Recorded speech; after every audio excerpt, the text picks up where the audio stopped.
Hello dear student, how are you. Jharkhand academic council JAC board की तरफ से क्लास 11th का एग्जाम जो है वो 27 फरवरी, 28 फरवरी और 29 फरवरी को होने वाला है। तो उस एग्जाम के लिए Jharkhand academic council JAC board के लिए जेसीईआरटी के तरफ से मॉडल पेपर रिलीज कर दिया है। ये मॉडल पेपर आप सभी को करना बहुत ज्यादा जरूरी है, क्योंकि आप लोगों का जो एग्जाम 27 फरवरी से स्टार्ट होने वाला है उस एग्जाम में मॉडल पेपर के बेसिस पे ही आप लोगों को क्वेश्चन पूछेगा। तो अगर आप अच्छे से एग्जाम की तैयारी करना चाहते हैं, अगर आप 11th में अच्छे मार्क्स से पास होना चाहते हैं, तो आप लोगों के जितने भी सब्जेक्ट हैं आपको उन सभी सब्जेक्ट्स का मॉडल पेपर जो है वो करना चाहिए, क्योंकि मॉडल पेपर के बेसिस पे आपको जो है एग्जाम में क्वेश्चन पूछा जाएगा। इसलिए आपको अपने सभी सब्जेक्ट के मॉडल पेपर को अच्छे से करने हैं। इस वीडियो में मैं आप लोगों को सबसे पहले अभी करवाने वाला हूं एक English core class 11th English core का जो मॉडल पेपर आया है उस मॉडल पेपर का मैं आप लोगों को क्वेश्चन आंसर करवाऊंगा, ठीक है। और हाँ, आर्ट्स, कॉमर्स और साइंस तीनों ही स्ट्रीम के स्टूडेंट के लिए जो है वो इंग्लिश, हिंदी और आपका हिंदी इलेक्टिव, इंग्लिश इलेक्टिव और संस्कृत, ये ऐसे सब्जेक्ट होते हैं जो तीनों ही स्ट्रीम के स्टूडेंट के लिए सेम होते हैं। तो आप लोगों को जो है ये तीनों सब्जेक्ट जो है वो तीनों स्ट्रीम के जो है वो सेम पढ़ना है, ठीक है। तो जैसा कि आप सभी लोगों को पता है कि आप लोगों का जो है वो 5 सब्जेक्ट का एग्जाम होगा और उन पांचों सब्जेक्ट का एग्जाम जो होगा वो ओएमआर सीट पे होगा। तो झारखंड एकेडमिक काउंसिल ने साफ साफ कर दिया है कि देखो, हर एग्जाम के लिए आपको एक एक घंटे का समय मिलेगा, हर पेपर के लिए एक एक घंटे का समय मिलेगा और एक एग्जाम जो है आपका 40 मार्क्स का होगा, यानी 40-40 नंबर का आपका एमसीक्यू होगा। और कॉलेज की तरफ से उस सब्जेक्ट में आपको जो है वो 10 नंबर कॉलेज की तरफ से प्रैक्टिकल के रूप में आप लोगों को मिलेगा, ठीक। चलो, तो सबसे पहले हम लोग इंग्लिश कोर का बारे में बात करते हैं और जिस पैटर्न में मॉडल पेपर बना है उसी पैटर्न में जो है आप लोगों को जो है फाइनल में क्वेश्चन पूछा जाएगा। हर एक सब्जेक्ट का 40-40 एमसीक्यू होगा, एक क्वेश्चन 1 नंबर का होगा, यानी 40 नंबर का एमसीक्यू होगा। तो आप लोगों को जो इंग्लिश का क्वेश्चन मिलेगा उस इंग्लिश का क्वेश्चन में सबसे पहले आपको देखना क्या होगा, सबसे पहले इस बार आप लोगों को जो है स्टार्टिंग में एक रीडिंग कॉम्प्रिहेंशन देगा। जैसे आप यहां देख सकते हैं रीडिंग कॉम्प्रिहेंशन दिया हुआ है और उस रीडिंग कॉम्प्रिहेंशन से जो है आपको वो 5 नंबर का एक क्वेश्चन पूछेगा, यानी रीडिंग कॉम्प्रिहेंशन से आपको जो है वो 5-5 क्वेश्चन पूछेगा, एक क्वेश्चन 1 नंबर का होगा, ठीक। रीडिंग कॉम्प्रिहेंशन बहुत ही ज्यादा इजी होगा। तो सबसे पहले हम आप लोगों को इस रीडिंग कॉम्प्रिहेंशन, जिसको हम लोग अनसीन पैसेज भी बोलते हैं, हम इसको पढ़ के इसका हिंदी में मीनिंग समझा देंगे। इसके बाद जो है हम लोग इसका ऑब्जेक्टिव जो है वो करेंगे, ठीक है। देखो, तो यहां पे देखो क्या बोल रहा है क्वेश्चन पे, अच्छा से सुनना। क्वेश्चन पे देखो क्या बोल रहा है पैसेज में, देखिए पैसेज पे यहां पे साफ साफ बोल रहा है, अच्छा से समझना, हम पैसेज पढ़ करके आप लोगों को सुना रहे हैं। देखो पैसेज पे बोल रहा है पैसेज पे बोल रहा है यहां पे, the concept of renewable energy has gained significant attention in the recent years as a way to reduce our dependence on fossil fuel and combat climate change। यानी बेसिकली बोल रहा है, आज ये जो यहाँ पे बोल रहा है आपका रिन्यूएबल एनर्जी, इसका मतलब क्या होता है, एक ऐसा एनर्जी यानी एक ऐसा ऊर्जा जो नवीकरणीय स्वभाव का होता है, यानी जो अक्षय होता है, ऐसा एनर्जी जिसको हम लोग बना सकते हैं, ऐसा एनर्जी जो कभी खत्म नहीं होता है और ऐसा एनर्जी जो हमारे वातावरण के लिए, हमारे पर्यावरण के लिए अच्छा होता है, ऐसे एनर्जी को हम लोग रिन्यूएबल एनर्जी बोलते हैं। बोल रहा है हाल ही के दिनों में ये जो अक्षय ऊर्जा है या जो नवीकरणीय ऊर्जा है, इन्होंने हमारा ध्यान अपने ओर खींचा और खासकर इसके वजह से, ये नवीकरणीय ऊर्जा की वजह से जो भी आपका फोसिल फ्यूल है, देखो फोसिल फ्यूल का मतलब होता है जीवाश्म ईंधन, उन ईंधनों पे निर्भरता हम लोगों का कम हो जा रहा है, जिसके वजह से हमारे लिए ये काफी ज्यादा अच्छा हो गया है और साथ ही साथ हमारे क्लाइमेट चेंज यानी हमारे वेदर के लिए, हमारे मौसम के लिए भी काफी ज्यादा ईजी है। अगर आपको नहीं पता फोसिल फ्यूल्स क्या होता है, तो इसको बोला जाता है जीवाश्म ईंधन, यानी कि जो पेड़ पौधा जो है वो सड़ गल जाता है तो उससे कई सालों के बाद जो ईंधन बनता है, जो फ्यूल बनता है, उसी को फोसिल फ्यूल कहा जाता है। आगे बोल रहा है solar, wind, hydroelectric, geothermal and biomass are example of renewable energy sources। देखो अब ये जो है हम लोगों का ये जो रिन्यूएबल एनर्जी है उसमें कौन कौन सा चीज आता है, तो रिन्यूएबल एनर्जी में आपका आता है सोलर यानी कि सौर ऊर्जा, विंड मतलब कि हवा, हाइड्रो इलेक्ट्रिक, जियोथर्मल और आपका बायोमास, ये सब जो है ये हमारे लिए रिन्यूएबल एनर्जी कहलाता है।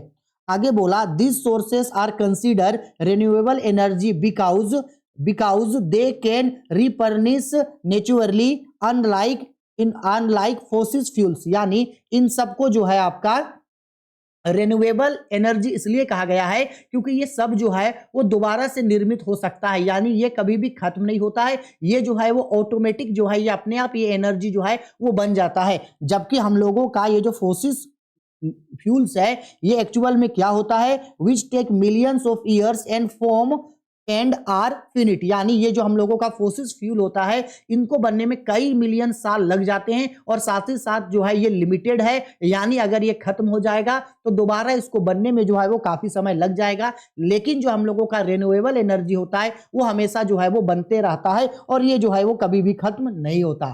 ठीक है, आगे आगे देखो एक और उसी पैराग्राफ का एक नेक्स्ट सेंटेंस में बोल रहा है, one of the main advantage of renewable energy is that it is environmental friendly. हमारे लिए रिन्यूएबल एनर्जी का सबसे बड़ा फायदा ये भी होता है कि ये इन्वायरमेंटल फ्रेंडली है, यानी इससे हमारे एनवायरमेंट को, हमारे वातावरण को कोई भी नुकसान नहीं होता है। Renewable energy sources do not produce green house gases, और रिन्यूएबल एनर्जी जो है वो ग्रीन हाउस गैसेस नहीं बनाता है। ग्रीन हाउस गैसेस मतलब इतना हानिकारक गैसेस वो नहीं बनाता है जो हमारे पर्यावरण के लिए दूषित करता है या हमारे पर्यावरण के लिए वो घातक है। बोल रहा है which contribute to positive climate change, बल्कि ये हमारे वातावरण के लिए जो है ये एक अच्छा प्रभाव छोड़ता है। They also do not produce harmful air pollution like sulphur dioxide and nitrogen oxide, और बोल रहा है कि ये जो हमारा रिन्यूएबल एनर्जी है ये हमारे पर्यावरण के लिए बहुत ज्यादा अच्छा है और ये जो है वो हानिकारक पोल्यूशन नहीं फैलाता है। जो हानिकारक पोल्यूशन किसके वजह से फैलता है, सल्फर डाइऑक्साइड और नाइट्रोजन गैस जो हमारे पर्यावरण के लिए हानिकारक होता है वो इस तरीके का पोल्यूशन नहीं फैलाता है। ठीक, आगे देखो नेक्स्ट क्या बोल रहा है यहाँ पे, नेक्स्ट एक और स्टेंजा है, बोल रहा है another advantage of renewable energy is that it can provide reliable and stable sources of energy, और ये जो रिन्यूएबल एनर्जी है उसका एक फायदा ये भी होता है कि ये हमारे लिए बहुत ही सस्ता और बहुत ही ज्यादा अच्छा होता है और ये बहुत ही ज्यादा स्टेबल होता है।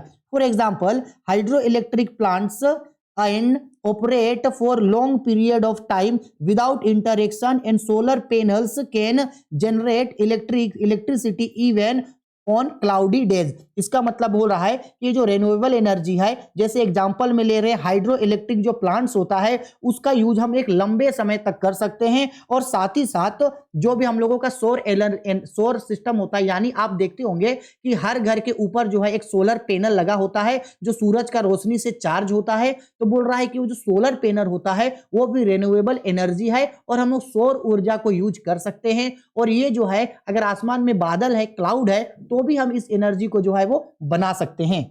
आगे बोला also renewable energy sources are becoming more affordable as technology improves and economy of scales are achieved, और बोल रहा है कि जो रिन्यूएबल एनर्जी है वो बहुत ही ज्यादा अफोर्डेबल है, यानी हम सभी लोग इसको यूज कर सकते हैं और इसके लिए बहुत ही ज्यादा खर्चा नहीं करना पड़ता है और ना ही बहुत ज्यादा टेक्नोलॉजी का जरूरत पड़ता है। यानी बेसिकली इस पूरे क्वेश्चन में हमको कुछ नहीं, हमको सिर्फ रिन्यूएबल एनर्जी के बारे में बताया, सौर ऊर्जा के बारे में बताया, अक्षय ऊर्जा के बारे में बताया कि किस तरीके से हम लोग इस एनर्जी को जो है वो यूटिलाइज करते हैं। ठीक है, अब पैसेज को पढ़ लिए, समझ गए। अब इसी पैसेज के बेसिस पे जो है हम लोगों को 5 एमसीक्यू सॉल्व करना है, और एमसीक्यू सॉल्व करने के लिए बहुत जरूरी होता है कि आप जो है वो पैसेज को अच्छे तरीके से समझो।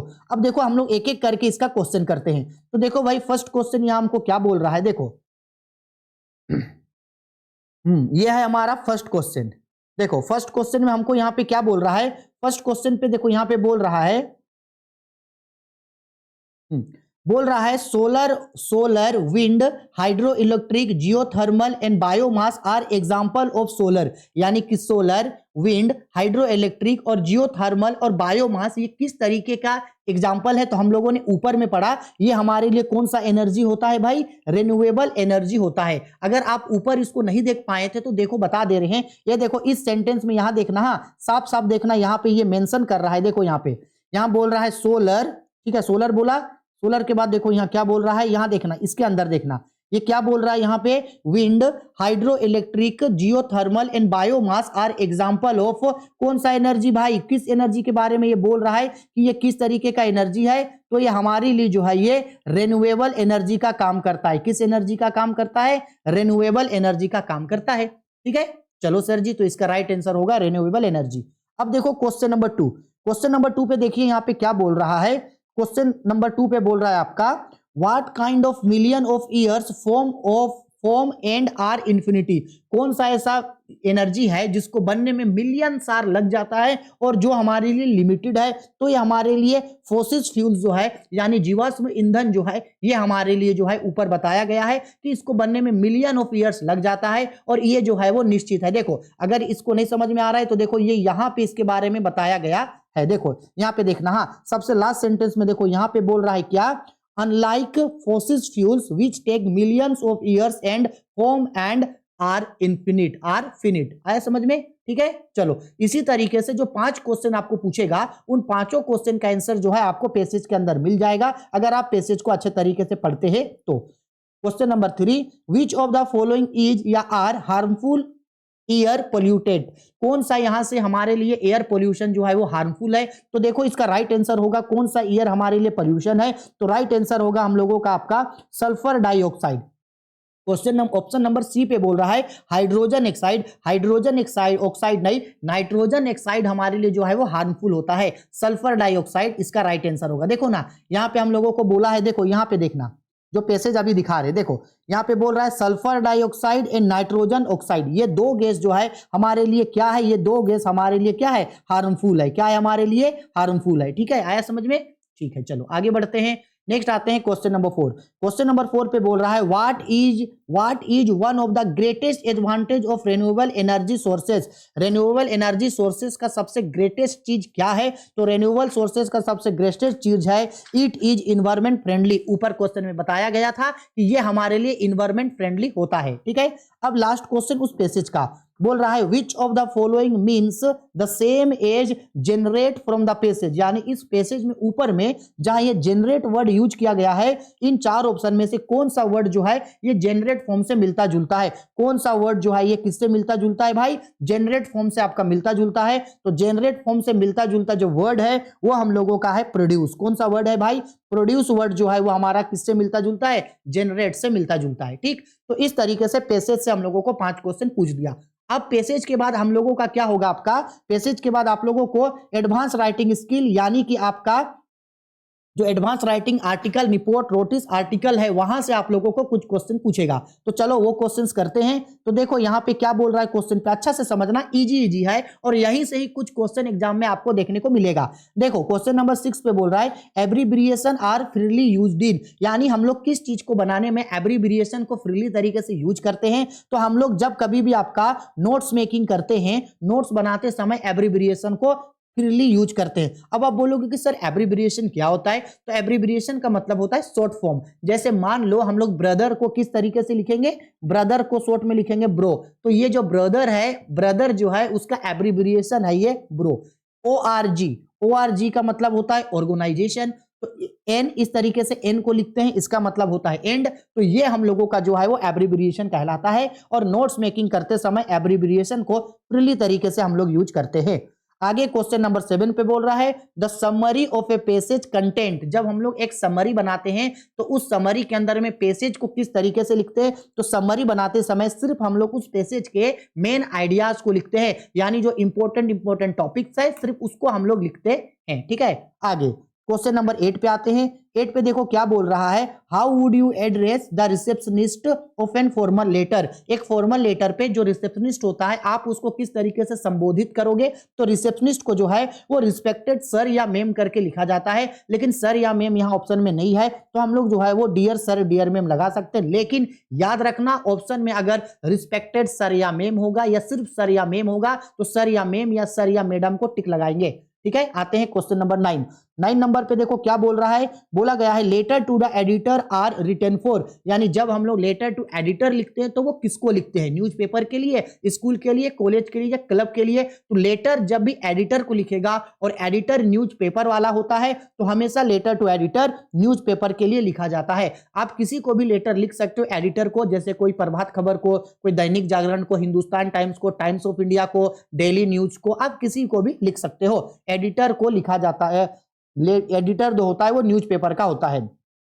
What should not be included in report writing. जब आप एक रिपोर्ट राइटिंग कर रहे हो तो वहां आप इन चारों में से किस चीज को ऐड नहीं कर सकते हो। तो रिपोर्ट राइटिंग करते समय आप अपने पर्सनल कमेंट्स को उसमें ऐड नहीं कर सकते हो। रिपोर्ट में आप उन्हीं चीजों के बारे में लिखोगे जो हुआ था, आप अपने पर्सनल फीलिंग्स या पर्सनल ओपिनियन को उसमें नहीं डाल सकते हो। नेक्स्ट बोल रहा है in report writing narration of the event is always done in. जब कभी भी एक रिपोर्ट राइटिंग करते हो तो उसके अंदर का नरेशन किस फॉर्म में होता है। तो रिपोर्ट राइटिंग करते समय आप उन चीजों को लिखते हो जो इमीडिएट पास्ट में जो चीज हो चुका है, तो इसके अंदर का फॉर्म हमेशा इमीडिएट पास्ट फॉर्म पे होता है। मोस्ट इंपॉर्टेंट क्वेश्चन है ये। आगे आते हैं question number 12। What should be first paragraph of an article be all about. जब कभी भी आप एक आर्टिकल लिखते हो तो उस आर्टिकल के फर्स्ट पैराग्राफ पे आप क्या लिखते हो। तो उस आर्टिकल के फर्स्ट पैराग्राफ पे हमेशा brief introduction of the topic, जिस टॉपिक के ऊपर आप उस आर्टिकल को लिख रहे हो उसके बारे में मतलब कि स्टार्टिंग सेंटेंस में ही,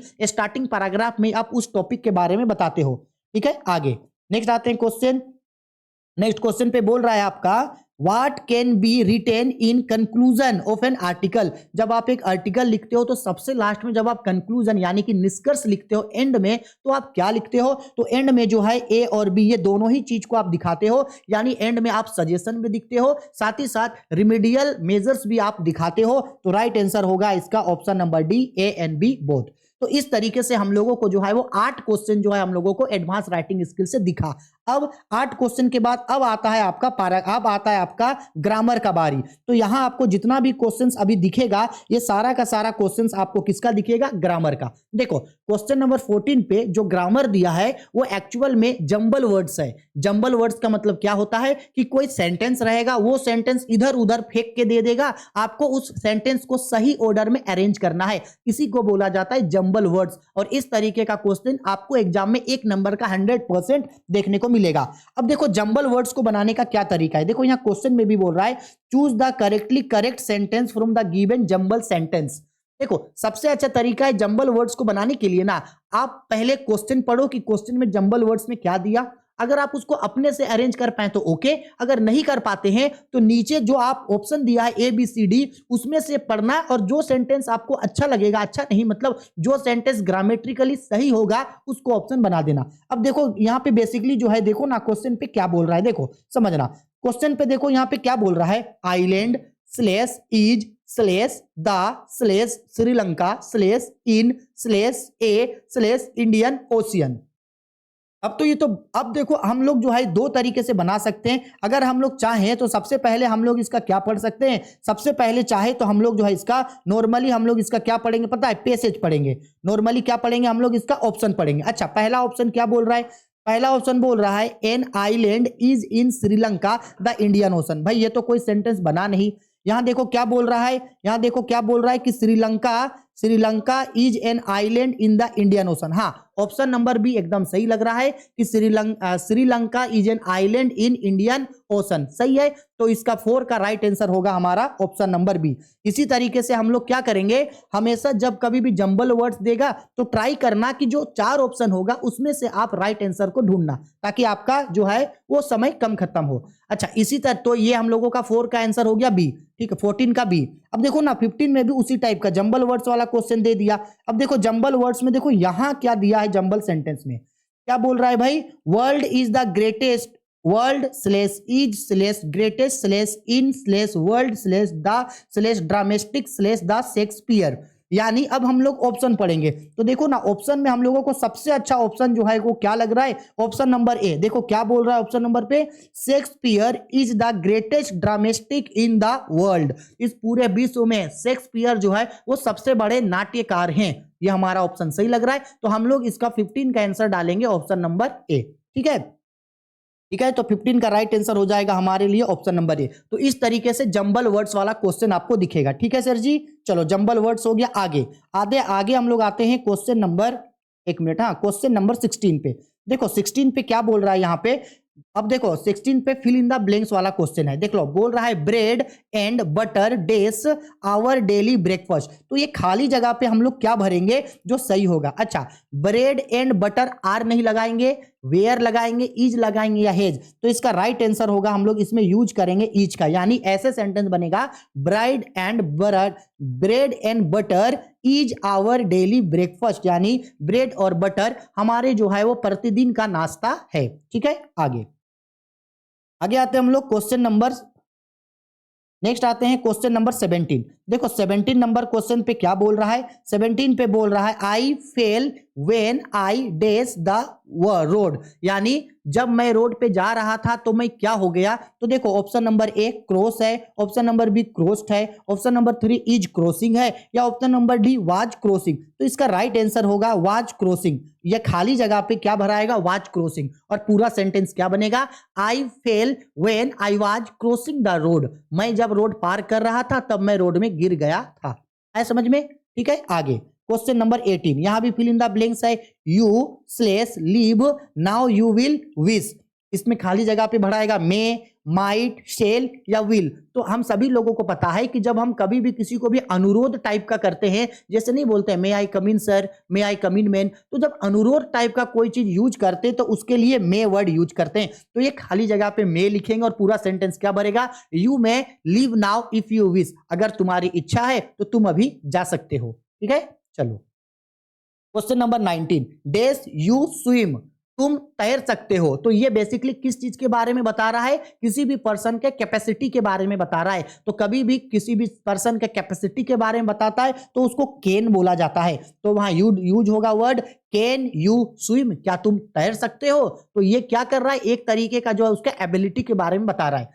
हो गया हम लोगों का आपका आपका आपका ये ग्रामर। अब जितना भी क्वेश्चन हम लोगों को दिखेगा, यानी जो हम लोगों का क्लास 11th पे जो 2 बुक दिया है, वो 2 बुक का जो है यानी कि हम लोगों का एक हॉर्नबिल और एक स्नैपशॉट, तो उन दोनों बुक को मिला के 20 क्वेश्चन आप लोगों को जो है वो पूछेगा। ठीक है, तो देखो आपसे 20 नंबर और इसके नीचे जो भी क्वेश्चन आएगा ये सारा क्वेश्चन आपका बुक का होगा। ठीक, तो देखो यहाँ पे क्या बोल रहा है 20 नंबर पे, the big girl in the poem a photograph refer to, एक जो पोयम है ए फोटोग्राफ, उस फोटोग्राफ पोयम पे वो जो बिग गर्ल वर्ड यूज किया गया है, वो बिग गर्ल कौन है। तो अगर आप पोयम थोड़ा सा सुने होंगे तो आपको याद होगा कि द बिग गर्ल पोएट जो है किसके बारे में बता रही है, अपनी माँ के बारे में बता रही है, यानी the big girl was the poets mother, poet की माँ है वो।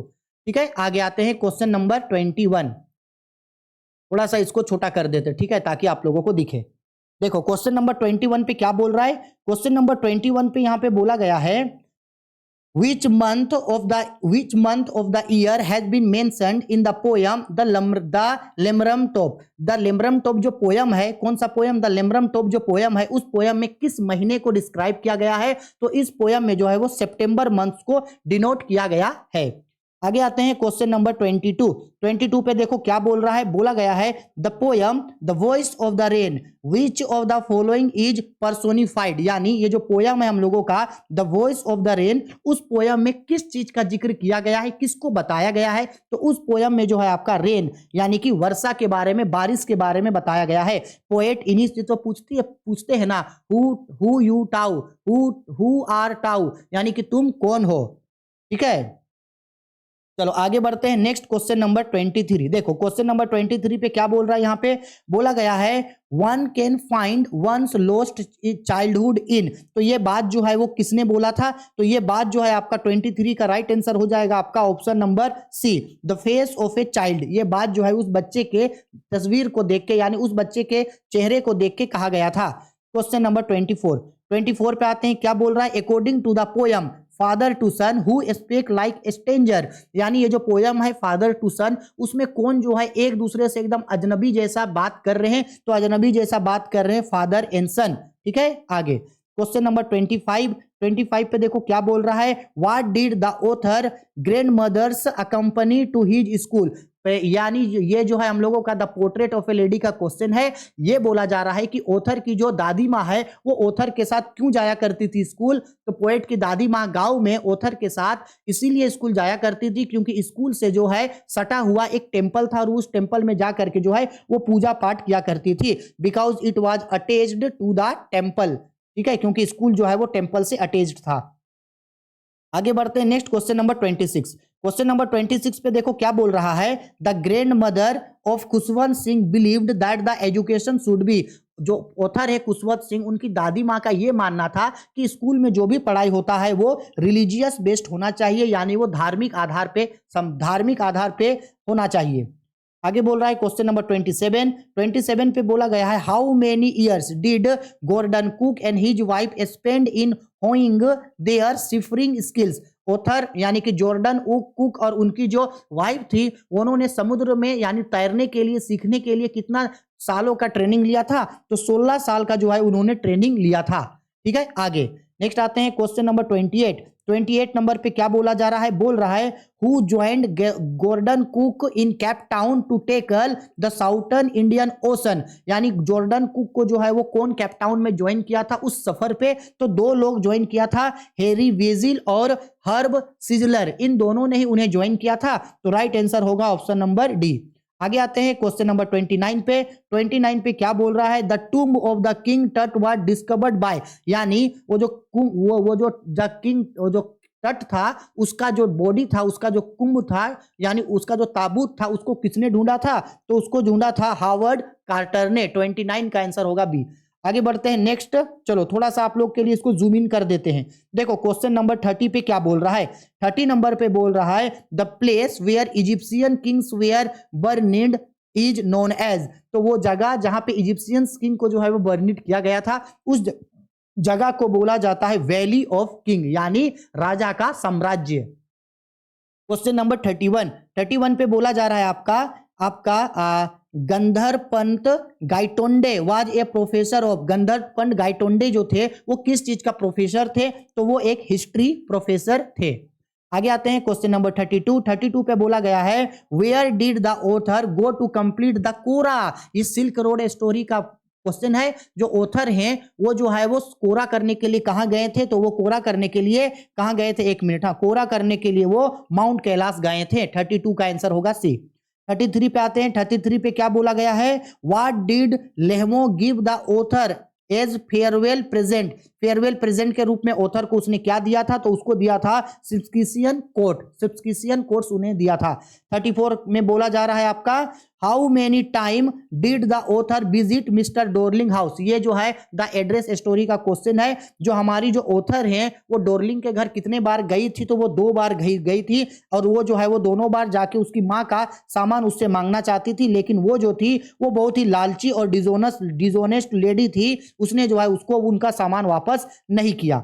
देखो क्वेश्चन नंबर 35 बोल रहा है the summer of the beautiful white horse is a short story of 2 days। यानी the summer of a white horse जो है ये किन बच्चों की कहानी है, तो ये 2 अर्मेनियन बच्चों की कहानी है। 2 कौन अर्मेनियन बच्चा, एक मुराद और एक अरम, उन दोनों का ये कहानी है। इस कहानी में उन दोनों के बारे में बताया गया है। आगे आते हैं क्वेश्चन नंबर 36 पे देखो क्या बोल रहा है, who is the true owner of the beautiful white horse. वो जो ब्यूटीफुल व्हाइट हॉर्स था उसका असली मालिक कौन था, तो उसका असली मालिक था John Byro. Question number 37 number पे बोल रहा है आपका how has been telling the fortune of Mrs Pearson. यानी मिसेस पियर्सन ने जो है अपने आत्मा को यानी अपने पर्सनालिटी को किसके साथ एक्सचेंज कर लिया था या किसके साथ एक्सचेंज करने के लिए कहा था, तो मिसेस फिट्जगेराल्ड, उनकी जो पड़ोसी, उनकी जो दोस्त मिस फिट्जगेराल्ड थी, उनके साथ उन्होंने अपने पर्सनालिटी, अपने फॉर्च्यून को बदल दिया था या बदलने का बात कहा था। 38 नंबर क्वेश्चन पे देखो क्या बोल रहा है, Andrew Mention was dash by profession. Andrew Mention ये बर्थ स्टोरी का पार्ट है। एंड्रयू मेंशन क्या थे, तो एंड्रयू मेंशन जो है एक डॉक्टर थे और काफी सिंसियर डॉक्टर थे। 39 नंबर क्वेश्चन पे क्या बोल रहा है, the king lost his crown under the arch be because. जो राजा था उसने जो है वो आर्च के अंदर जो है उसका क्राउन गिर गया। क्राउन उसका इसलिए गिर गया क्योंकि क्राउन जो है, जो आर्च जो है वो बहुत ही ज्यादा छोटा था। देखो क्या होगा इसका राइट आंसर होगा इसका the arch was build too low. वो बहुत ही छोटा जो है उसको बनाया गया था। ठीक है, चलो लास्ट क्वेश्चन है क्वेश्चन नंबर 40। देखो 40 नंबर क्वेश्चन पे क्या बोल रहा है आपका, अकॉर्डिंग टू द पोयम